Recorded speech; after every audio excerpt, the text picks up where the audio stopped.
English with Astronomy, Episode 7. Hello, friends. Today I'm joined again by Susie, an expert astronomer who's been stargazing since she was 5. Hi, everyone. I'm not a professional astronomer, just an avid amateur. Come on, Susie, your telescope looks like a full-on observatory. Almost. These days, the pros usually sit in a warm office at a computer while their telescopes work high up in the mountains. Fair point. Okay, we're continuing our space stories today. Tell us what's coming up in this session. I'll talk about galaxies and stars and about time and space, specifically how we measure them. And as always, you'll handle a few review questions and then give your recap. Ready? Ready. Let's dive into the episodes, especially since the first one is about our cosmic home. Exactly. My first episode is called What is the Milky Way? On moonless nights, far from city lights, when the darkness is deep and the air is clear, an amazing sight appears overhead. Across the starry sky stretches a wide, pale band, like milk spilled among the stars. This is the Milky Way, a grand arch thrown from one edge of the horizon to the other. Even before the invention of the telescope, some people guessed that this hazy band is made of countless stars. But only when Galileo Galilei pointed his telescope at the sky did that guess become solid knowledge. He was astonished to see that wherever the telescope's lens followed the bright band, it revealed an unimaginable number of stars, brighter and fainter, obvious and barely visible. So many that no one could count them. If you follow this band through long nights, you notice it is not uniform. In some places, it is wider, in others, narrower. It shines brightly here and only faintly there. Most importantly, it is continuous. It forms a closed ring that wraps around the entire celestial sphere.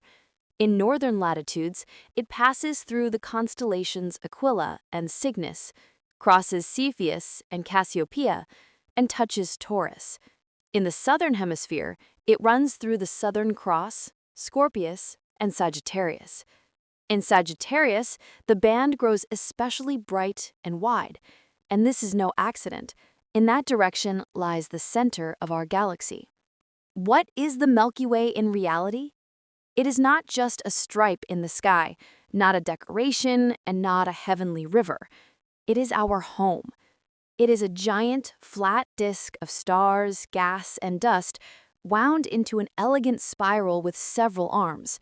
We live inside this disk, lost among hundreds of billions of suns. Our sun is just one of them, not at the center, but out on the edge, in one of the spiral arms, slowly orbiting the galactic center.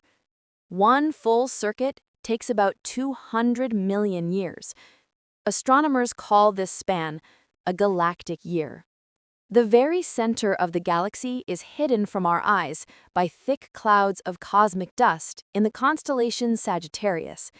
You can't see it with ordinary vision, but radio telescopes can pierce the dusty veil. What they found there is striking.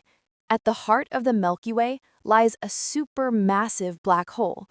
Its enormous gravity holds the stars of the inner regions in their orbits like an invisible conductor guiding a cosmic dance. Between the stars of the galactic disk stretch huge clouds of gas and dust. This dust absorbs the light of distant suns, making the Milky Way look uneven. It's marked with dark streaks and gaps. But inside these misty clouds, hidden from curious eyes, the most wonderful thing happens.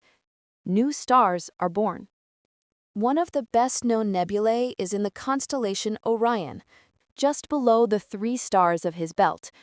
Even now, stars are igniting there, stars that will shine for billions of years after us. Our galaxy also has companions, smaller neighbors.